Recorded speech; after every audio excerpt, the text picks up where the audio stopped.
Hello everyone and welcome back to my channel.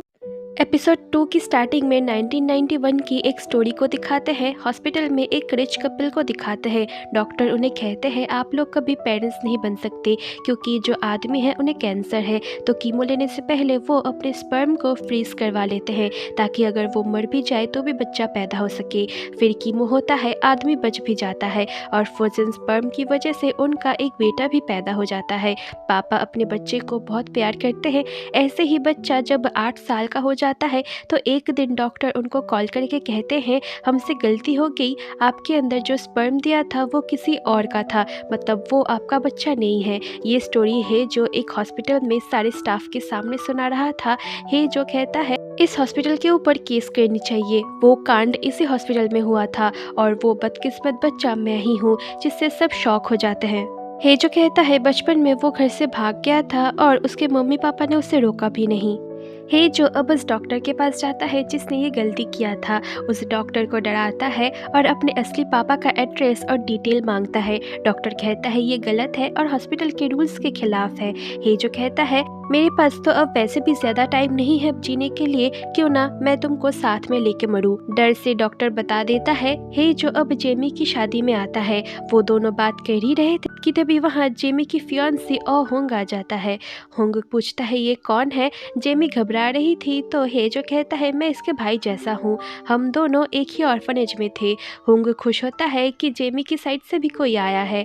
हे जो Hong को पूछता है तुम्हें जेमी के अंदर क्या अच्छा लगता है। होंग कहता है मुझे जेमी बहुत क्यूट लगती है। हे जो कहता है जब प्यार का भूत उतरेगा तब तुम्हें ये क्यूट नहीं लगेगी। ये सुन के जेमी हेजो को जाने के लिए कहती है और उसे बाहर लेके जाती है। होंग को कुछ समझ नहीं आता।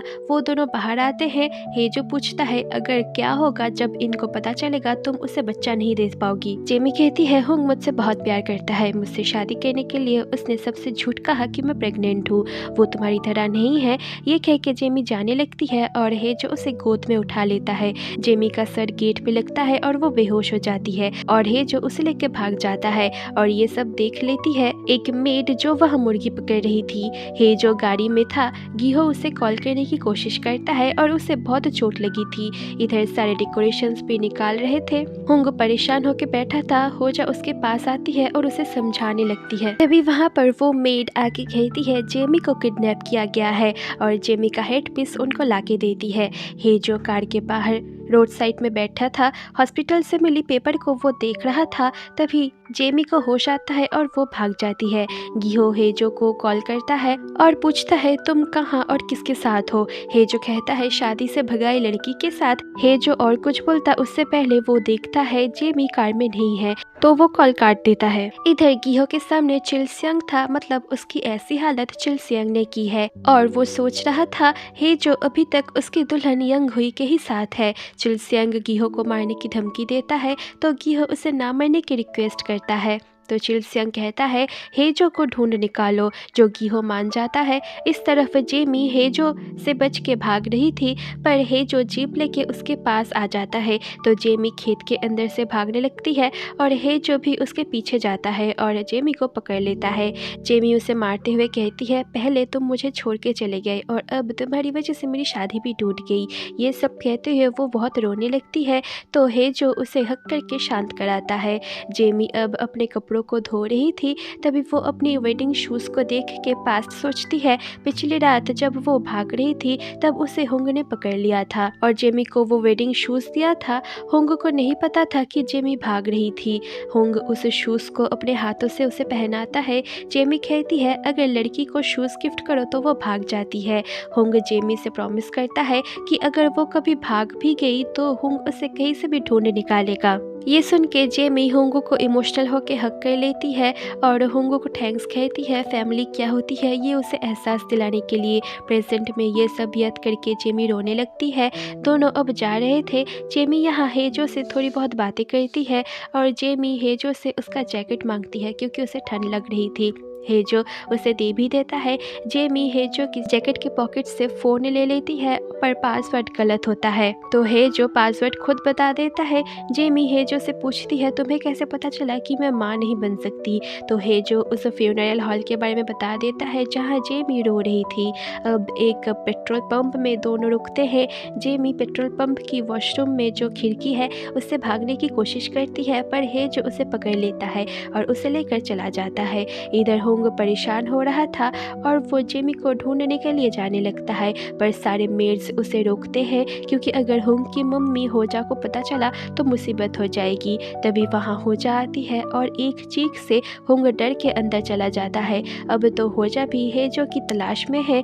इस तरफ जेमी और हेजो एक कपड़े की शॉप में आते हैं। जेमी वहाँ की ओनर से उनका फ़ोन मांगती है और फ़ोन लेके ट्रायल रूम चली जाती है। वो होंग का नंबर भूल जाती है पर कैसे भी करके याद करके उसे कॉल करती है पर कोई भी कॉल नहीं उठाता, तो वो होंग को मैसेज कर देती है। बाहर आके दोनों जाने लगते हैं। जेमी ओनर को फ़ोन देना भूल गई थी पर हेजो उसे याद दिला देता है। हेजो को सब पता था, फिर दोनों वहाँ से चले जाते हैं। अब होंग को दिखाते हैं जो अपना फ़ोन ढूंढ रहा था, तो एक मेड आके उसका फ़ोन उसे देता है। होंग बहुत सारे मिस्ड कॉल्स देखता है और जेमी का मैसेज भी। जेमी ने बता दिया था वो कौन से रास्ते पे है। ये सुन के अब होंग होजा का ऑर्डर ना मानते हुए जेमी को ढूंढने चला जाता है। ये दोनों एक रेस्टोरेंट के सामने आके रुकते हैं क्योंकि ये भी हॉस्पिटल से मिला एक एड्रेस है। दोनों अंदर आते हैं। रेस्टोरेंट बंद होने वाला था तो हेजो उनसे झूठ बोलता है कि जेमी उसकी वाइफ है और वो प्रेग्नेंट है और वो लोग 6 घंटे ड्राइव करके आए हैं। ये सुन के ओनर मान जाता है और उनको सूप ला के देता है। हेजो बहाने से उस आदमी का हेयर ले लेता है क्योंकि हेजो को लग रहा था ये उसका पापा है। और यहाँ मैं आपको बता दूँ जेमी को नहीं पता हेजो की बीमारी के बारे में और ना उसे पता है हेजो किसे ढूंढ रहा है। अब जाने के टाइम हेजो ओनर से रिक्वेस्ट करता है आज रात ही रुकने देने के लिए क्योंकि हेजो ने ड्रिंक कर लिया है तो वो ड्राइव नहीं कर सकता, जो कि ऑब्वियसली हेजो का एक बहाना था यहाँ रुकने के लिए। ओनर मान जाते हैं। दोनों अब एक रूम में थे। हेजो जेमी के पास आता है पर जेमी उसे लात मार के दूर कर देता है। हेजो उसे कहता है भागने की कोशिश मत करना क्योंकि तुमको पता है एक आवाज़ से मेरी नींद टूट जाती है। हेजो सो जाता है और जेमी रात को उठ के धीरे धीरे जाने लगती है और हेजो की ओर देखती है जो पूरा पसीने से भीग गया था। हेजो नींद में कहता है मुझे छोड़ के मत जाओ। जेमी उसके पास बैठती है और हेजो का हाथ पकड़ लेती है। हेजो जाग जाता है और यहीं पर एपिसोड 2 एंड हो जाता है। होप कि आपको ये एपिसोड अच्छी लगी हो, सो प्लीज़ वीडियो को लाइक करके चैनल को सब्सक्राइब कर देना। मिलते हो आपसे नेक्स्ट एपिसोड में, तब तक के लिए बाय बाय।